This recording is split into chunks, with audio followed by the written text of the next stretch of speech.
Hi friends, welcome to trace K T. അപ്പോൾ നമ്മൾ ഇന്ന് ഡിസ്കസ് ചെയ്യുന്ന ടോപ്പിക് എന്ന് പറയുന്നത് design procedure for cone clutch. Cone ക്ലച്ചിൻ്റെ ഡിസൈൻ പ്രൊസീജിയറാണ് ഇന്ന് നോക്കുന്നത്. അതിനുശേഷം നമുക്ക് പ്രോബ്ലം സെഷൻ നോക്കാം. ഓക്കെ, അപ്പോൾ ഫസ്റ്റ് സ്റ്റെപ്പ് 1 നോക്കാം. Step 1 torque to be transmitted ആണ് നമ്മൾ കണ്ടുപിടിക്കുന്നത്. അപ്പോൾ ടോർക്കിൻ്റെ ഒരു ഇക്വേഷൻ ഉണ്ട്. ടോർക്ക് T = 9.55 ഇൻറ്റു 10⁻⁶ P/n എന്ന് പറയുന്നൊരു ഇക്വേഷൻ ഉണ്ട്. ഓക്കെ, ഇത് page number 50, equation 3.3a. Okay, ഇവിടെ P എന്ന് പറയുന്നത് കിലോ വാട്ടിലും അതുപോലെ N എന്ന് പറയുന്നത് RPM-ലും ആയിരിക്കണം. ഓക്കെ, അപ്പോൾ എഴുതാം ടോർക്ക് ടു ബി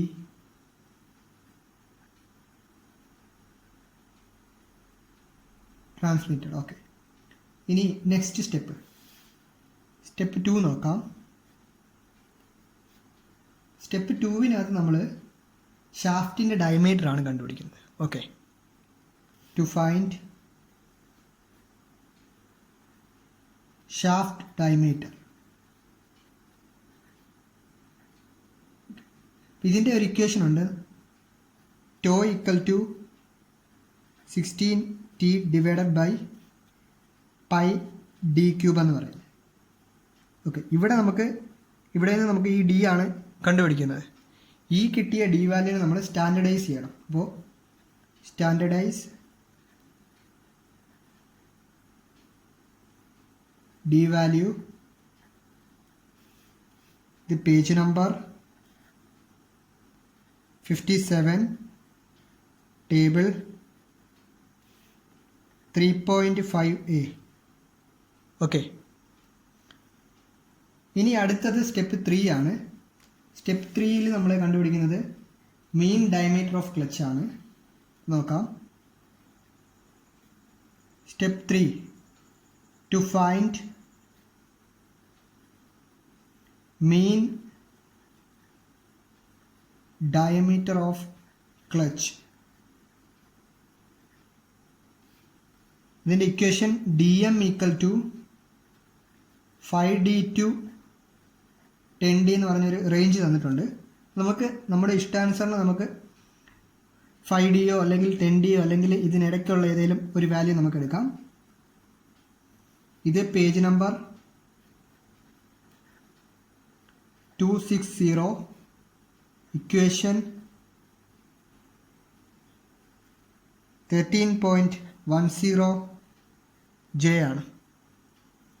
ഓക്കെ, ഇത് കേസൊന്നും നമ്മൾ തന്നിട്ടില്ലെങ്കിൽ അസ്യൂം dmൻ്റെ മാക്സിമം വാല്യൂ എന്ന് അസ്യൂം ചെയ്യുകയാണ്.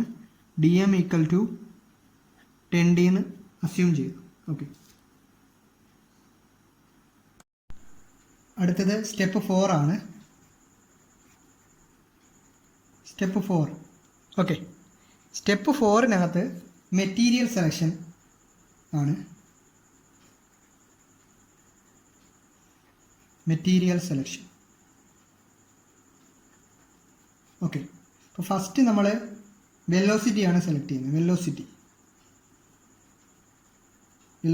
വെലോസിറ്റിയുടെ ഒരു ഇക്വേഷൻ ഉണ്ട്. v = πdmn / 60 m/s. Okay,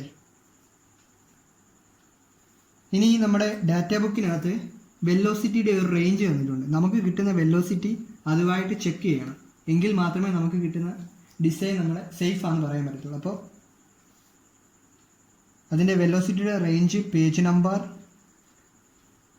260, equation 13.10k അത് നോക്കാം. വെലോസിറ്റിയുടെ റേഞ്ച് എന്ന് പറയുന്നത് v = 13 to 25 m/s. ഓക്കെ, അപ്പോൾ ഇത് വെലോസിറ്റി കിട്ടിയിട്ട് നമ്മൾ ഇതിനിടയിലുള്ള വെലോസിറ്റി ആണെങ്കിൽ മാത്രമേ സേഫ് ആകത്തുള്ളൂ. ഇനി നെക്സ്റ്റ് മെറ്റീരിയലാണ്. മെറ്റീരിയൽ ഒന്നും തന്നിട്ടില്ലെങ്കിൽ നമ്മൾ അസ്യൂം ചെയ്യുകയാണ്. Assume material leather faced lining on cast iron. Okay, ഈ മെറ്റീരിയൽ സെലക്ഷന് വേണ്ടിയിട്ട് ഒരു ടേബിൾ ഉണ്ട്. അപ്പോൾ ഞാനിവിടെ അസ്യൂം ചെയ്തിരിക്കുന്ന മെറ്റീരിയൽ ഇതാണ്. ഇവിടെ നിന്ന് നമ്മൾ ന്യൂവിൻ്റെയും പിയുടെയും വാല്യൂസാണ് സെലക്ട് ചെയ്യുന്നത്. ഓക്കെ, അത് നമുക്ക് പ്രോബ്ലം ചെയ്യുമ്പോൾ നിങ്ങൾക്ക് കറക്റ്റായിട്ട് മനസ്സിലാകും. നിങ്ങൾ നോക്കിയാൽ മതി. ഇതിൻ്റെ ടേബിൾ ഞാൻ പറയാം. Table 13.4 page number 283. Okay, page number 283 എടുത്ത് നമ്മൾ ന്യൂവിൻ്റെയും പിയുടെയും വാല്യൂ നമ്മൾ കണ്ടുപിടിക്കുകയാണ് ചെയ്യുന്നത്. ഓക്കെ, ഇനി നെക്സ്റ്റ് ആൽഫയുടെ വാല്യൂ ആണ്. ആൽഫ എന്ന് പറയുന്നത് alpha equal to 1/2 of the cone angle. Okay, ഇതിൻ്റെ വാല്യൂസ് നമ്മുടെ ഡേറ്റാ ബുക്കിലുണ്ട്. പേജ് നമ്പർ 259 ആൽഫയുടെ വാല്യൂ കിടക്കുന്നത്. ആൽഫയുടെ വാല്യൂ നമുക്കൊന്നും തന്നിട്ടില്ലെങ്കിൽ നമ്മൾ ആൽഫ വാല്യൂ 12.5 ആയിട്ട് അസ്യൂം ചെയ്യുകയാണ് ചെയ്യുന്നത്. ഓക്കെ, ഇനി ആൽഫയുടെ വാല്യൂ 12.5 ആകുമ്പോൾ ഉള്ള കണ്ടീഷൻ എന്ന് പറയുന്നത് for cone clutch faced with leather. Okay, ഇപ്പോൾ ഞാനിവിടുത്തെ മെറ്റീരിയൽ ലെതർ ആകുമ്പോൾ ആൽഫയുടെ വാല്യൂ 12.5 ആയിരിക്കും. അടുത്തത് സ്റ്റെപ്പ് 5 ആണ്. സ്റ്റെപ്പ് 5. സ്റ്റെപ്പ് 5 നമ്മൾ ബി ആണ് കാണുന്നത്. To find B. ഇപ്പോൾ ബി കാണാനായിട്ട് നമുക്കൊരു ഇക്വേഷൻ ഉണ്ട്, പവറിൻ്റെ ഒരു ഇക്വേഷൻ ഉണ്ട്. അപ്പോൾ അതൊന്ന് എഴുതാം. P equal to pi square D M square B P nu N divided by 10⁻⁶ into K L. ഇത് ഇക്വേഷൻ പേജ് നമ്പർ 260 ഇക്വേഷൻ 13.10 ആണ്. ഓക്കെ, ഇപ്പോൾ ഇവിടെ നോക്കിയാൽ അറിയാം ഡി എമ്മിൻ്റെ നമുക്കറിയത്തില്ല. ഇപ്പോൾ ഡി എം കാണുന്നത് D M equal to d1 plus d2/2 ആയിരിക്കും. ഓക്കെ, ഇനി കെ എല്ലിൻ്റെ വാല്യൂ നമുക്കറിയുന്നില്ല. കെ എൽ എന്ന് പറയുന്നത് ലോഡ് ഫാക്ടറാണ്. Okay, K L equal to load factor. ഇത് നമുക്ക് ഓരോ കോമ്പിനേഷൻ തന്നിട്ടുണ്ട്. ഇപ്പോൾ തരാത്ത കേസിൽ കെ എൽ ഈക്വൽ ടു 1 എന്ന് അസ്യൂം ചെയ്യുകയാണ്. ഓക്കെ, അപ്പോൾ ഇതിൻ്റെ വാല്യൂ എന്ന് പറയുന്നതും ഡേറ്റാ ബുക്കിൽ കിടക്കുന്നുണ്ട്. അപ്പോൾ നിങ്ങൾ നോക്കിയാൽ നിങ്ങൾക്ക് കാണാൻ സാധിക്കും. ഇപ്പോൾ K L equal to 1 suitable. അതിൻ്റെ ഒരു കണ്ടീഷൻ എന്ന് വെച്ചാൽ suitable combination of driver and driven machine. അപ്പോൾ ഇതിൻ്റെ ഓരോ കോമ്പിനേഷൻ തന്നിട്ടുണ്ട്. ഓരോ കോമ്പിനേഷൻ അനുസരിച്ചായിരിക്കും കെ എല്ലിൻ്റെ വാല്യൂസ്. ഓക്കെ, ഇനി നമുക്കിവിടെ കിട്ടുന്ന ബി ഉണ്ടല്ലോ, ഈ ബി വാല്യൂ നമ്മൾ മുൻപ് വെലോസിറ്റി ചെക്ക് ചെയ്തതിൻ്റെ കൂട്ട് തന്നെ ഇവിടെ ബിയുടെ വാല്യൂ നമ്മൾ സേഫ് ആണോ നോക്കണം. അപ്പോൾ ബിയുടെ ഒരു റേഞ്ച് തന്നിട്ടുണ്ട്. ഇപ്പോൾ ചെക്ക് ഫോർ ബി. ഓക്കെ, അത് 4.5 less than or equal to dm/b less than or equal to 8. അപ്പോൾ ഇത് ചെക്ക് ചെയ്യണം.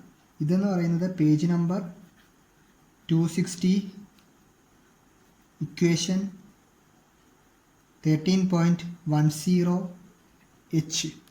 ഓക്കെ, ഇനി അടുത്തത് സ്റ്റെപ്പ് 6 ആണ്.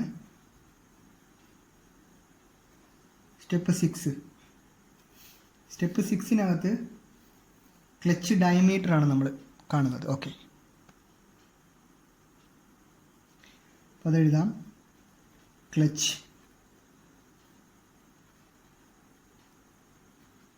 ഡയമീറ്റർ, അതിൻ്റെ ഇക്വേഷൻ എന്ന് പറയുന്നത് ഇന്നർ ഡയമീറ്ററിൻ്റെ equation d1 equal to dm minus b sine alpha. Okay, outer ഡയമീറ്ററിൻ്റെ equation d2 equal to dm plus B sine alpha ആയിരിക്കും. Okay, B sine alpha. ഇനി അടുത്തത് സ്റ്റെപ്പ് 7 ആണ്. സ്റ്റെപ്പ് 7-നകത്ത് നമ്മൾ axial force to transmit the ടോർക്കാണ്. Step 7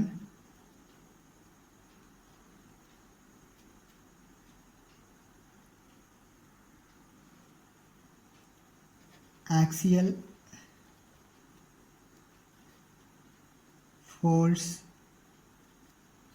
to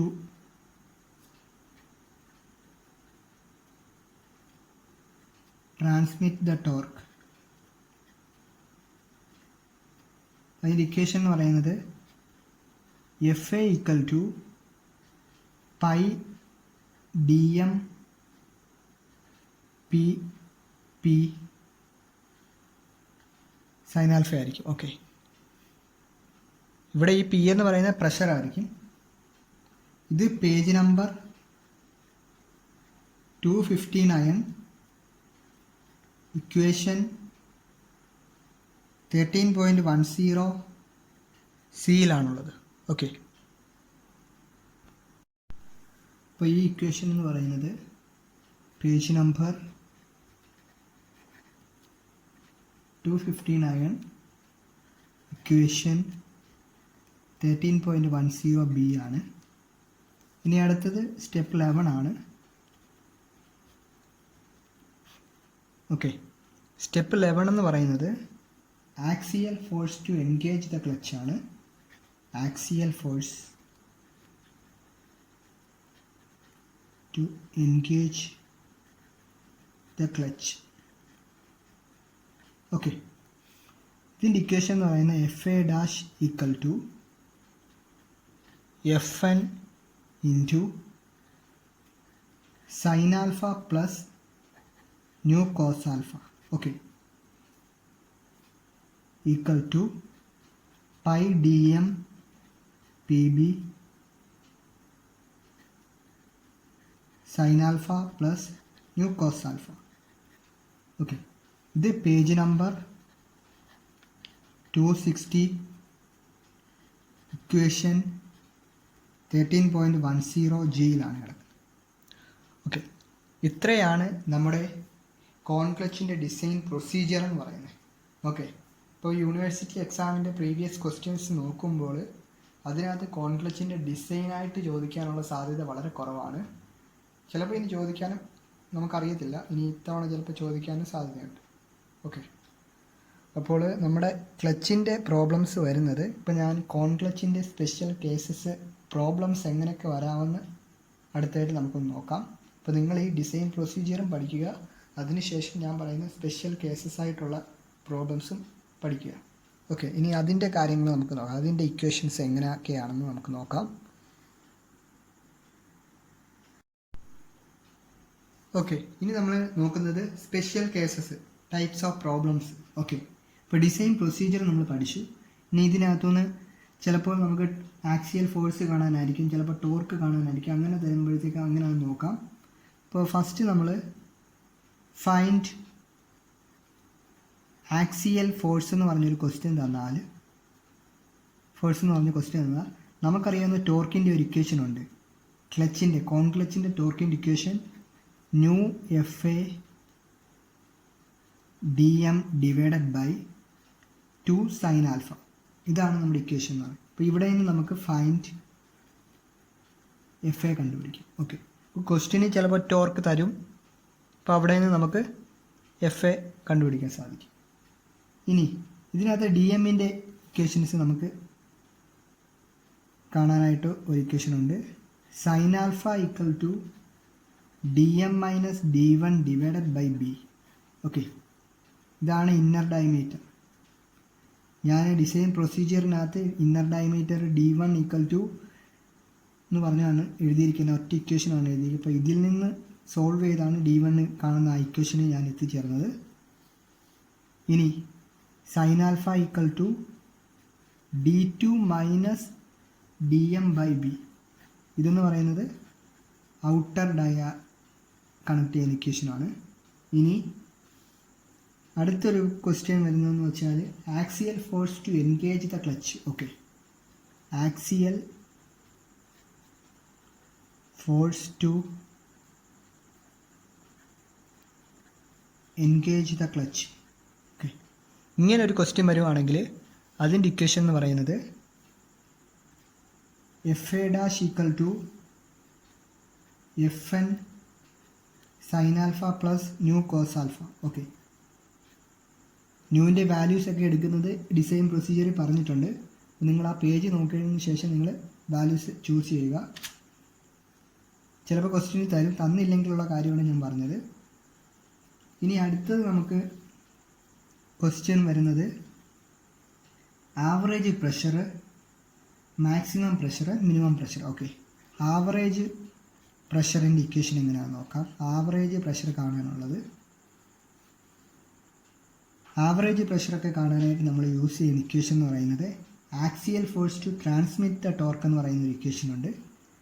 ഇത് axial force to engage the clutch ആണ്. Axial force to transmit the torque എന്ന് പറഞ്ഞ് ഒരു ഇക്വേഷൻ ഉണ്ട്. അപ്പോൾ അത് F A equal to pi D M B P sine alpha എന്ന് പറയുന്ന ഒരു ഇക്വേഷനാണ്. ഓക്കെ, അപ്പോൾ നമുക്ക് ആവറേജ് പ്രഷറാണ് ചോദിക്കുന്നതിൻ്റെ കേസിൽ ഇപ്പോൾ ഇവിടെ പിയുടെ സ്ഥാനത്ത് P equal to P average ആകും. അതുപോലെ ഈ D M, okay, D M equal to D M തന്നെയായിരിക്കും. ഇനി ഇതിൻ്റെ സ്ഥാനത്ത് ആവറേജിന് പകരം maximum normal pressure, okay, maximum pressure ചോദിച്ചാൽ മാക്സിമം നോർമൽ പ്രഷർ ചോദിച്ചാൽ ഈ സെയിം ഇക്വേഷൻ തന്നെയാണ്. അപ്പോൾ ഇവിടെ പിയുടെ സ്ഥാനത്ത് പി മാക്സ് ആകും. അതുപോലെ ഡി എമ്മിൻ്റെ സ്ഥാനത്ത് ഡി വൺ ആകും. ഓക്കെ, ഇതാണ് വ്യത്യാസം വരുന്നത്. ഡി എമ്മിൻ്റെ സ്ഥാനത്ത് ഡി വണ്ണിൻ്റെ വാല്യൂ ആയിരിക്കും നമ്മൾ ഇക്വേഷന് സബ്സ്റ്റിറ്റ്യൂട്ട് ചെയ്ത് കൊടുക്കുന്നത്. ഇക്വേഷൻ സെയിം ആണ്, ഡി എമ്മിൻ്റെ സ്ഥാനത്ത് ഡി വൺ കൊടുക്കുന്നു. ഇനി അടുത്തത് minimum normal pressure. Minimum normal pressure കാണാനുള്ളത് പിയുടെ സ്ഥാനത്ത് പി മിനിമം ആണ് നമ്മൾ കാണുന്നത്. നമുക്ക് എഫ് എ നമുക്ക് ക്വസ്റ്റ്യനിൽ നിന്ന് കണ്ടുപിടിക്കാം, അല്ലെങ്കിൽ നമുക്ക് ആക്സിയൽ ഫോഴ്സ് കാണാനുള്ള ഇക്വേഷൻ ഉണ്ട്, ടോർക്കിൻ്റെ ഇക്വേഷൻ വെച്ചിട്ട് നമുക്ക് കണ്ടുപിടിക്കാം. അതിനുശേഷം ഈ പിയുടെ അവിടെ പി മിനിമം കൊടുക്കുക, ഡി എമ്മിൻ്റെ അവിടെ മിനിമം വാല്യൂ ആകുമ്പോഴത്തേക്ക് മിനിമം പ്രഷർ വാല്യൂ എന്ന് പറയുമ്പോഴത്തേക്ക് D M equal to D two ആയിരിക്കും. ഓക്കെ, ഇത്രയും സബ്സ്റ്റിറ്റ്യൂട്ട് ചെയ്ത് കൊടുക്കുമ്പോഴത്തേക്ക് നമുക്ക് മിനിമം നോർമൽ പ്രഷർ കിട്ടും. ഓക്കെ, അപ്പോൾ നമ്മൾ average normal pressure, maximum normal pressure, minimum normal pressure, ഇത് നിങ്ങൾ ഓർത്തിരിക്കേണ്ട ഒരു സെക്ഷനാണ്. ഇങ്ങനെ പാർട്ടായിട്ടായിരിക്കും നമുക്ക് യൂണിവേഴ്സിറ്റി എക്സാമിന് ക്വസ്റ്റ്യൻസ് ചോദിക്കുന്നത്. ഇതുവരെ ആവറേജ് പ്രഷറിൻ്റെയും നോർമൽ പ്രഷറിൻ്റെയും ഒന്നും ക്വസ്റ്റ്യൻസ് വരാത്ത സ്ഥിതിക്ക് ഇത്തവണ ചിലപ്പോൾ ഇങ്ങനൊരു ക്വസ്റ്റ്യൻസ് നമുക്ക് ഇവിടുന്ന് പ്രതീക്ഷിക്കാവുന്നതാണ്. അപ്പോൾ മാക്സിമം ഇത് നിങ്ങൾ ഇക്വേഷൻസൊക്കെ ഓർത്ത് വെക്കുക. ഇത് വെച്ചിട്ടുള്ള പ്രോബ്ലംസ് മാക്സിമം ചെയ്ത് നോക്കുക. ഞാനിവിടെ പ്രോബ്ലംസ് ചെയ്യുന്നതായിരിക്കും. അപ്പോൾ വീഡിയോ ഇഷ്ടമായെങ്കിൽ നിങ്ങൾ മാക്സിമം ഷെയർ ചെയ്ത് സപ്പോർട്ട് ചെയ്യുക, നിങ്ങളുടെ ഫ്രണ്ട്സിനൊക്കെ കൊടുക്കുക. അതുപോലെ നമ്മുടെ ചാനൽ സബ്സ്ക്രൈബ് ചെയ്തിട്ടില്ലെങ്കിൽ സബ്സ്ക്രൈബ് ചെയ്ത് സപ്പോർട്ട് ചെയ്യുക. Thank you.